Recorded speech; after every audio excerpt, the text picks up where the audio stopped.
খুলনা বিভাগেও এই ভারী থেকে অতি ভারী অর্থাৎ 100 মিলিমিটার উপরে যে বৃষ্টি সেটা গতকালকে খুলনা বিভাগে শুরু হয়েছে।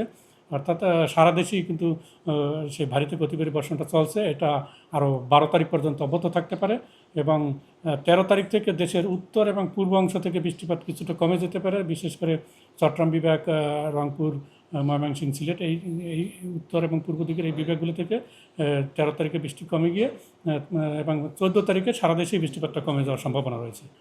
আগামী 12 তারিখ পর্যন্ত সারা দেশেই এই বৃষ্টিপাত এখন যেরকম অবস্থা আছে অর্থাৎ ভারী থেকে অতি ভারী, এই ভারী থেকে অতি ভারী বর্ষণটা 12 তারিখ পর্যন্ত থাকতে পারে।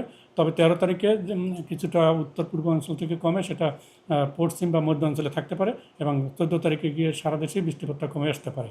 আজকে দেশে সর্বোচ্চ বৃষ্টিপাত রেকর্ড করা হয়েছে চট্টগ্রামে 211 মিলিমিটার, আর ঢাকায় সর্বোচ্চ বৃষ্টিপাত আজকে ঢাকায় 24 ঘন্টা বৃষ্টিপাত রেকর্ড করা হয়েছে 28 মিলিমিটার। না, 24 ঘন্টা আমরা যেটা আগে থেকেই বলছি যে ঢাকায় কিন্তু 10 তারিখে বৃষ্টিপাতটা বাড়তে পারে এবং সেই অনুযায়ী কিন্তু 10 তারিখে আজকেই বৃষ্টিপাতটা বেড়েছে অন্যান্য গত কয়েকদিনের তুলনায় এবং আজকে বৃষ্টিপাতটা কিন্তু সারাদিনব্যাপী হওয়ার সম্ভাবনা আছে। হয়তো কিছুটা বিরতি থাকলেও কিন্তু আকাশ মেঘলাই থাকবে। পার্বত্য অঞ্চলে 12 তারিখ পর্যন্ত এই যে ভারী থেকে অতি ভারী বর্ষণটা থাকতে পারে।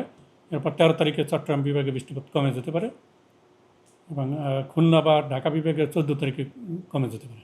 পার্বত্য অঞ্চলে যেমন রাঙ্গামাটিতে আজকে বৃষ্টিপাত হয়েছে 287 মিলিমিটার, রাঙ্গামাটিতে 91 মিলিমিটার, চট্টগ্রামে 211 মিলিমিটার, তারপর আর পাহাড়ি এলাকা আছে আমবাগানে 153 মিলিমিটার এবং বান্দরবানে আছে 131 মিলিমিটার।